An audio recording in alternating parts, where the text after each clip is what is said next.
नमस्ते दोस्तों। आज सुनिए हिंदी उर्दू की प्रख्यात लेखिका इस्मत चुगताई जी की लिखी हुई कहानी दो हाथ। तो शुरू करें कहानी। राम अवतार लामपर से वापस आ रहा था। बूढ़ी मेहतरानी अब्बा मियाँ से चिट्ठी पढ़वाने आई थी। राम अवतार को छुट्टी मिल गई। जंग खत्म हो गई थी ना, इसलिए राम अवतार 3 साल बाद वापस आ रहा था। बूढ़ी मेहतरानी की चीपड़ भरी आंखों में आंसू टिमटिमा रहे थे। मारे शुक्रगुजारी के वो दौड़ दौड़ कर सबके पांव छू रही थी, जैसे उन पैरों के मालिकों ने ही उनका इकलौता पूत लाम से जिंदा सलामत मंगवा लिया। बुढ़िया 50 बरस की होगी, मगर 70 की मालूम होती थी। 10-12 कच्चे पक्के बच्चे जने, उनमें से बस रामोतरवा बड़ी मन्नतों मुरादों से जिया था। अभी उसकी शादी रचाए साल भर भी नहीं बीता था कि राम अवतार की पुकार आ गई। मेहतरानी ने बहुत बावेला मचाया, मगर कुछ न चली। और जब राम अवतार वर्दी पहनकर आखिरी बार उसके पैर छूने आया तो वो उसकी शानो शौकत से बेइंतहा मरगूब हुई, जैसे वो कर्नल ही तो हो गया था। शागिर्दे पेशे से वो नौकर मुस्कुरा रहे थे। राम अवतार के आने के बाद जो ड्रामा होने की उम्मीद थी, सब उसी पर आस लगाए बैठे थे। हालांकि राम अवतार लाम पर तोप बंदूक छोड़ने नहीं गया था, फिर भी सिपाहियों का मैला उठाते उठाते उसमें कुछ सिपाहियाना आन बान और अकड़ पैदा हो गई थी। भूरी वर्दी डांट कर वो पुराना राम अवतरवा वाकई न रहा होगा। नामुमकिन है वो गोरी की करतूत सुने और उसका जवान खून हतक से खौल न उठे। ब्याह कर आई तो क्या मुसमसी थी गोरी जब तक राम अवतार रहा। उसका घूंघट फुट भर लंबा रहा और किसी ने उसके रुख पर नूर का जलवा न देखा। जब खसम गया तो कैसी बिलक बिलक कर रोई थी, जैसे उसकी मांग का सिंदूर हमेशा के लिए उड़ रहा हो। थोड़े दिन रोई रोई आंखें लिए सर झुकाए मैले की टोकरी ढोती फिरी। फिर आहिस्ता आहिस्ता उसके घूंघट की लंबाई कम होने लगी। कुछ लोगों का ख्याल है कि ये सारा बसंत रुत का किया धरा है। कुछ साफगो कहते थे गोरी थी ही छिनाल, राम अवतार के जाते ही कयामत हो गई। कमबख्त हर वक्त ही हर वक्त हिठलाना। कूल्हे पर मैले की टोकरी लेकर कांसे की कड़े छनकाती, जिधर से निकल जाती लोग बदहवास हो जाते। धोबी के हाथ से साबुन की पट्टी फिसल कर हौज में गिर जाती। बावर्ची की नज़र तवे पर सुलगती हुई रोटी से उचट जाती। भिश्ती का डोल कुएं में डूबता ही चला जाता। चपरासियों तक की बिल्ला लगी पगड़ियां ढीली होकर गर्दन में झूलने लगती। और जब ये सर्रापा कयामत घूंघट में से बांध फेंकती गुजर जाती तो पूरा शागिर्द पेशा एक बेजान लाश की तरह सख्ते में आ जाता। फिर एकदम चौंक कर वो एक दूसरे की दुर्गत पर तानाजनी करने लगते। धोमन मारे गुस्से के कलफ की कुंडी लौट देती। चपरासन छाती से चिमटे लौडे को बेबाक धमुके जड़ने लगती और बावर्ची की तीसरी बीवी पर हिस्टीरिया का दौरा पड़ जाता। नाम की गोरी थी पर कमबख्त स्याह बहुत थी, जैसे उल्टे तवे पर किसी फुहड़िया ने पराठे तलकर उसे चमकता हुआ छोड़ दिया हो। चौड़ी फुकना सी नाक, फैला हुआ दहाना, दांत मांजने का उसकी 7 पुश्त ने फैशन ही छोड़ दिया था। आंखों में काजल थोपने के बाद भी दाईं आंख का भैंगापन ओझल ना हो सका। फिर भी टेढ़ी आंख से न जाने कैसे जहर से बुझे तीर फेंकती थी कि निशाने पर बैठी जाते थे। कमर भी लचकदार न थी, खासी कुठला सी थी, जूठन खा खा कर दुम्बा हो रही थी। चौड़े भैंस के से खुर, जिधर से निकल जाती कड़वे तेल की सड़ांध छोड़ जाती। हाँ, आवाज में बला की कूक थी। तीज त्योहार पर लहज कर कजरिया गाती तो उसकी आवाज सबसे ऊंची लहराती चढ़ती चली जाती। बुढ़िया मेहतरानी यानी उसकी सास बेटे के जाते ही उससे बेतरह बदगुमान हो गई। बैठे बिठाए एहतियातन गाली दे देती, उस पर नजर रखने के लिए पीछे पीछे फिरती। मगर बुढ़िया अब टूट चुकी थी। 40 बरस मैला ढोने से उसकी कमर मुस्तकिल तौर पर एक तरफ लचक कर वहीं थम गई थी। हमारी पुरानी मेहतरानी थी, हम लोगों के आवल नाल उसी ने गाड़े थे। जो ही अम्मा के दर्द लगते मेहतरानी दहलीज पर आकर बैठ जाती और बाज वक्त लेडी डॉक्टर तक को निहायत मुकीद हिदायतें देती। बलाइयात को दफा करने के लिए कुछ तावीज भी लाकर पट्टी से बांध देती। मेहतरानी के घर में खासी बुजुर्गाना हैसियत थी। इतनी लाडली मेहतरानी की बहू यकायक लोगों की आंखों में कांटा बन गई। चपरासन और बावर्चन की तो बात और थी। हमारी अच्छी भली भावजों का माथा उसे इटलाते देखकर ठनक जाता। अगर वो उस कमरे में झाड़ू देने जाती जिसमें उनके मियाँ होते तो वे बड़बड़ा कर दूध पीते बच्चे के मुंह से छाती छीन कर भागती कि कहीं वो डायन उनके शौहरों पर टोना टोटका न कर रही हो। गोरी क्या थी, बस एक मरखना लंबे लंबे सींगों वाला बिजार था कि छुट्टा फिरता था। लोग अपने कांच के बर्तन भांडे दोनों हाथों से समेट कर कलेजे से लगाते और जब हालात ने नाजुक सूरत पकड़ी तो शागिर्द पेशे की महिलाओं का एक बाकायदा वफद अम्मा के दरबार में हाजिर हुआ। बड़े जोर शोर से खतरा और उसके खौफनाक नताइज पर बहस हुई। पति रक्षा की एक कमेटी बनाई गई जिसमें सब भावजों ने शदो मत से वोट दिए और अम्मा को सदरे एजाजी का ओहदा सौंपा गया। सारे खवातीन हम बेमरातब मतलब स्तर के अनुकूल जमीन पीढ़ियों और पलंग की अदवाइन पर बैठी। पान के टुकड़े तकसीम हुए और बुढ़िया को बुलाया गया। निहायत इत्मीनान से बच्चों के मुंह में दूध देकर सभा में खामोशी कायम की गई और मुकद्दमा पेश हुआ। क्यों री चुड़ैल, तूने कामुक बहू को छूट दे रखी है कि हमारी छातियों पर कोदो दले? इरादा क्या है तेरा? क्या मुंह काला कराएगी? मेहतरानी तो भरी ही बैठी थी, फूट पड़ी। क्या करूं बेगम साहब, हरामखोर को 4 चोट की मार भी दई मैं तो, रोटी भी खाने को ना दई, पर रांड मेरे तो बस की नहीं। रोटी की उसको क्या कमी? बावरचन ने ईंटा फेंका। सहारनपुर की खानदानी बावरचन और फिर तीसरी बीवी, क्या तिहा था कि अल्लाह की पनाह। फिर चपड़ासन, मालन और धोबन ने मुकद्दमे को और संगीन बना दिया। बेचारी मेहतरानी बैठी सबकी लताड़ सुनती और अपनी खारिश जदा पिंडलियां खुजलाती रही। बेगम साहब, आप जैसी बताओ वैसी करने से मोए ना थोड़े ही, पर का करूं, का रांड का टेटुआ दबाए दूं? टेटुआ दबने के हसीन ख्याल से महिलाओं में मसर्रत की एक लहर दौड़ गई और सबको बुढ़िया से बेइंतहा हमदर्दी पैदा हो गई। अम्मा ने राय दी, मुई को मैके भिजवा दे। ए बेगम साहब, कहीं ऐसा हो सके है? मेहतरानी ने बताया कि बहू मुफ्त हाथ में नहीं आई है, सारी उम्र की कमाई पूरी 200 झोंके हैं तब मुस्टंडी हाथ में आई है। इतने पैसों में तो 2 गाय आ जाती, मजे से भर कलसी दूध देती, पर यह रांड तो दुलत्तियां ही देती है। अगर इसे मैके भेज दिया गया तो इसका बाप इसे फौरन दूसरे मेहतर के हाथ भेज देगा। बहू सिर्फ बेटे के बिस्तर की जीनत ही तो नहीं, 2 हाथों वाली है, पर 4 आदमियों का काम निपटाती है। राम अवतार के जाने के बाद बुढ़िया से इतना काम क्या संभलता? ये बुढ़ापा तो बहू के 2 हाथों के सदके में बीत रहा है। महिलाएं कोई नासमझ ना थीं। मामला अखलाकियात से हटकर इक्तिसादियात पर आ गया था। वाकई बहू का वजूद बुढ़िया के लिए लाजमी था। 200 रुपए का माल किसका दिल है कि फेंक दे? उन 200 के अलावा ब्याह पर जो बनिए से लेकर खर्च किया था, जजमान खिलाए थे, बिरादरी को राजी किया था, ये सारा खर्चा कहाँ से आएगा? राम अवतार को जो तनख्वाह मिलती थी वो सारी उधार में डूब जाती थी। ऐसी मोटी ताजी बहू अब तो 400 से कम में ना मिलेगी। पूरी कोठी की सफाई के बाद और आसपास की 4 कोठियां निपटाती है। रांड काम में चौकस है वैसे। फिर भी अम्मा ने अल्टीमेटम दे दिया कि अगर इस लुच्ची का जल्द अज जल्द कोई इंतजाम न किया गया तो कोठी के अहाते में नहीं रहने दिया जाएगा। बुढ़िया ने बहुत बाबेला मचाया और जाकर बहू को मुंह भर भर के गालियां दी। झोटे पकड़ कर मारा पीटा भी।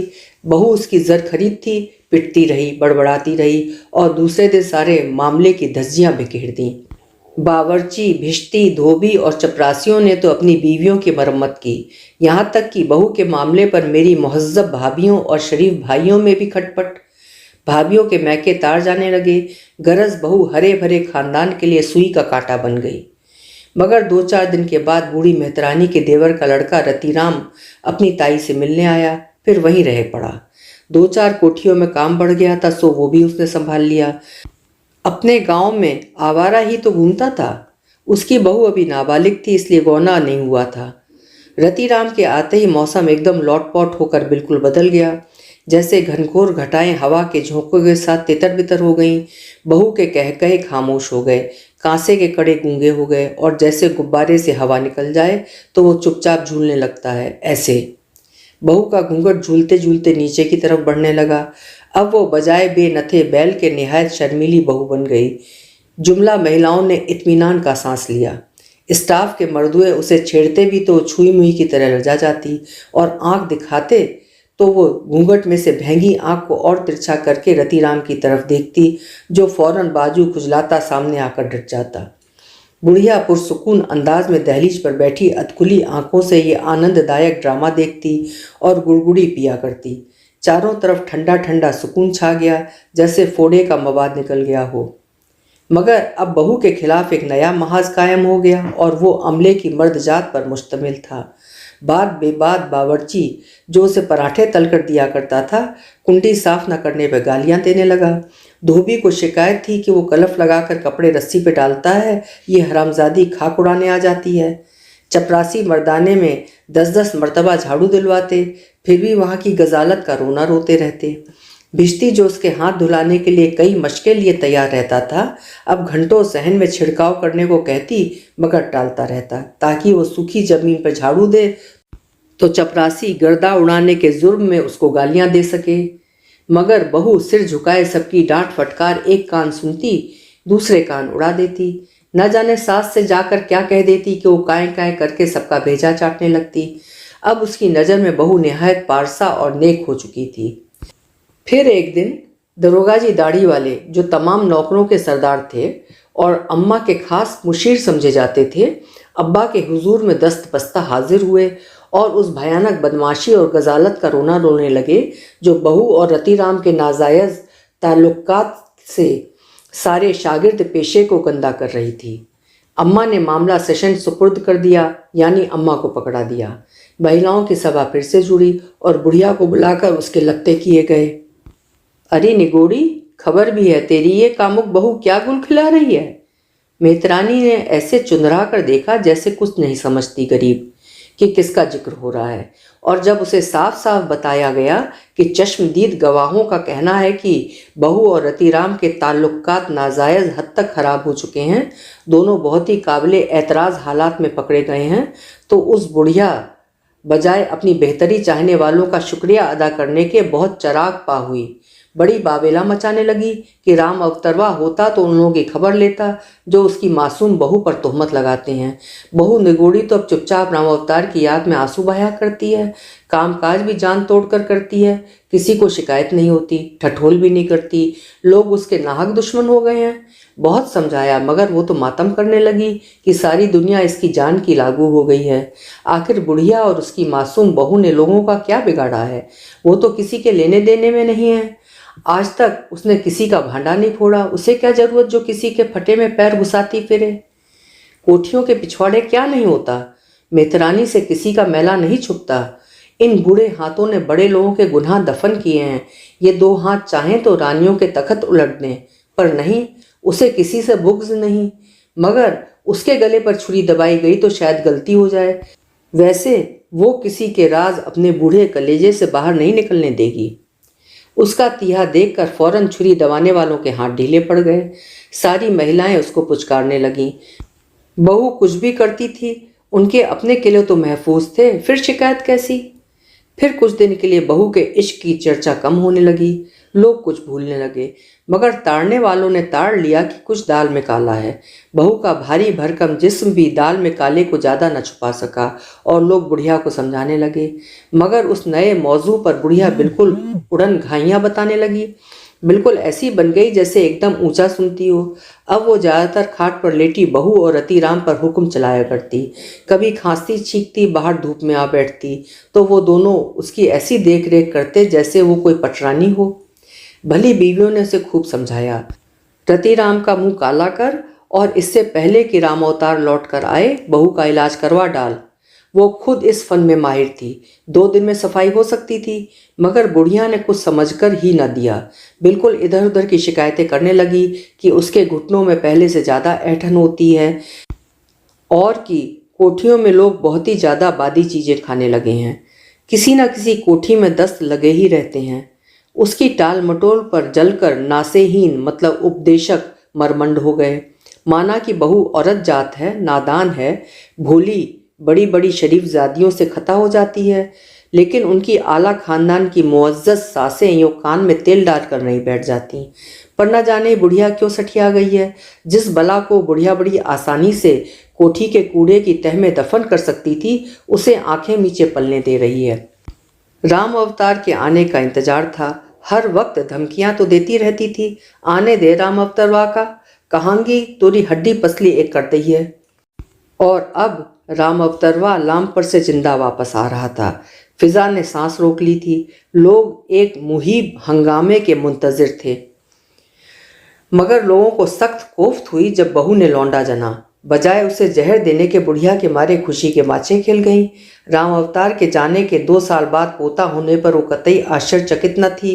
घर घर फटे पुराने कपड़े और बधाई समेटती फिरी। उसका भला चाहने वालों ने हिसाब लगाकर उसको बहुत समझाया कि लौंडा राम अवतार का हो ही नहीं सकता, मगर बुढ़िया ने कतई समझ कर न दिया।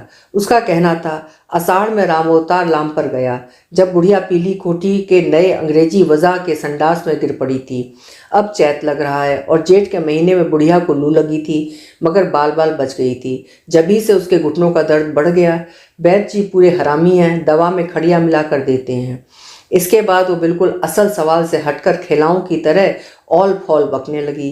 किसके दिमाग में इतना बूता था कि वो बात उस बुढ़िया को समझाता, जिसे न समझने का वो फैसला कर चुकी थी। लौंडा पैदा हुआ तो उसने राम अवतार को चिट्ठी लिखवाई।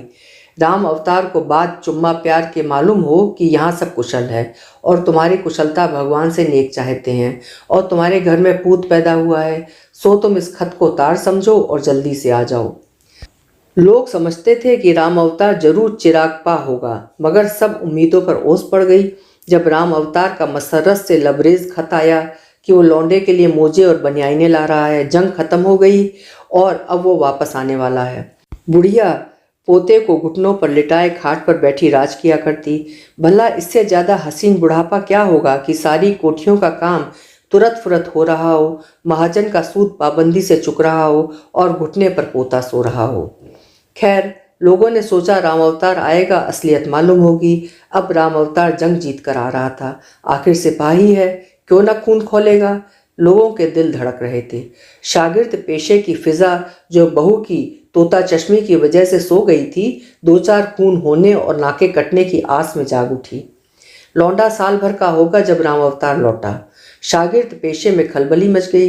बावर्ची ने हांडी में ढेर सा पानी झोंक दिया ताकि इत्मीनान से मुंह पीटे का लुत्फ उठाए। धोबी ने कलफ का बर्तन उतार कर मुंडेर पर रख दिया और भिश्ती ने डोल कुएं के पास रख दिया। राम अवतार को देखते ही बुढ़िया उसकी कमर से लिपट कर चिंघाड़ने लगी, मगर दूसरे लम्हे खीसे काढ़े लौंडे को राम अवतार की गोद में देकर ऐसे हंसने लगी जैसे कभी रोई न हो। राम अवतार लौंडे को देखकर ऐसे शर्माने लगा जैसे वही उसका बाप हो। झटपट उसने संदूक खोलकर सामान निकालना शुरू किया। लोग समझे खुकरी या चाकू निकाल रहा है, मगर जब उसने उसमें से लाल बनियान और पीले मोजे निकाले तो सारे अमले की कुव्वते मर्दाना पर जरबकारी लगी। हद तेरे की, साला सिपाही बनता है, हिंजड़ा जमाने भर का। और बहू जैसे सिमटी सिमटाई नई नवेली दुल्हन ने कांसी की थाली में पानी भरकर राम अवतार के बदबूदार फौजी बूट उतारे और चरण धोकर पिए। लोगों ने राम अवतार को समझाया और उससे गावदी कहा, मगर वो गावदी की तरह खीसे काढ़े हंसता रहा, जैसे उसकी समझ में ना आ रहा हो। रति राम का गौना होने वाला था, सो वो चला गया था। राम अवतार की इस हरकत पर ताज्जुब से ज़्यादा लोगों ने गुस्सा किया। हमारे अब्बा, जो आमतौर पर नौकरों की बातों में दिलचस्पी नहीं लिया करते थे, वो भी जज बज हो गए। अपनी सारी कानूनदानी का दांव लगाकर राम अवतार को कायल करने पर तुल गए। क्यों बे, तू 3 साल बाद लौटा है ना? मालूम नहीं हुजूर, थोड़ा कम जिया था, इतना ही रहा होगा। उधर लौंडा साल भर का है, इतना ही लगे है सरकार, पर बड़ा बदमाश है ससुरा। राम अवतार शर्माए। अरे तू हिसाब लगा ले। जब क्या लगाऊं सरकार? राम अवतार ने मरगिल्ली आवाज में कहा। उल्लू के पट्टे, ये कैसे हुआ? अब जे मैं क्या जानूं सरकार, भगवान की देन है। भगवान की देन? तेरा सर, ये लौंडा तेरा नहीं हो सकता। अब्बा ने उसे चारों ओर से घेर कर कायल करना चाहा कि लौंडा हरामी है, तो वह कुछ कुछ कायल सा हो गया। फिर वो मरी हुई आवाज में अहमकों की तरह बोला, तो अब क्या करूं सरकार, हरामजादी को मैंने बड़ी मार दी। वो गुस्से में विफर कर बोला, अबे उल्लू का पट्टा है तू, निकाल बाहर क्यों नहीं करता कमबख्त को? नहीं सरकार, कहीं ऐसा हो सके है? राम अवतार के ज्ञाने लगा। क्यों बे? हुजूर, 250-300 फिर दूसरी लुगाई के लिए कहाँ से लाऊंगा, और बिरादरी जिमाने में 100-200 अलग खर्च हो जाएंगे। क्यों बे, तुझे बिरादरी क्यों खिलानी पड़ेगी? बहू की बदमाशी का तावान तुझे क्यों भुगतना पड़ेगा? जे मैं क्या जानूं सरकार, हमारे में ऐसा ही होवे है। मगर लौंडा तेरा नहीं राम अवतार, उस हरामी रति राम का है। अब्बा ने आजिज आकर समझाया। तो क्या हुआ सरकार, मेरा भाई होता है रति राम, कोई गैर नहीं, अपना ही खून है। निरा उल्लू का पट्टा है। अब्बा बिन्ना उठे। सरकार लौंडा बड़ा हो जाएगा, अपना काम समेटेगा। राम अवतार ने गिड़गिड़ा कर समझाया, वो 2 हाथ लगाएगा तो अपना बुढ़ापा तैर हो जाएगा। निदामत से राम अवतार का सर झुक गया, और न जाने क्यों एकाएक राम अवतार के साथ अब्बा का भी सर झुक गया, जैसे उनके जहन पर लाखों करोड़ों हाथ छा गए। ये हाथ ना हरामी है ना हलाली, ये तो बस जीते जागते हाथ हैं जो दुनिया के चेहरे से गजालत धो रहे हैं, उसके बुढ़ापे का बोझ उठा रहे हैं। ये नन्हे मुन्ने मिट्टी में लिथड़े हुए स्याह हाथ धरती की मांग में सिंदूर सजा रहे हैं। अभी आप सुन रहे थे इस्मत आपा की लिखी हुई कहानी 2 हाथ। उम्मीद करती हूँ कि कहानी आपको ज़रूर पसंद आई होगी। कल मैं एक दूसरी कहानी सुनाऊंगी। आप खुश रहें, आबाद रहें। शुक्रिया।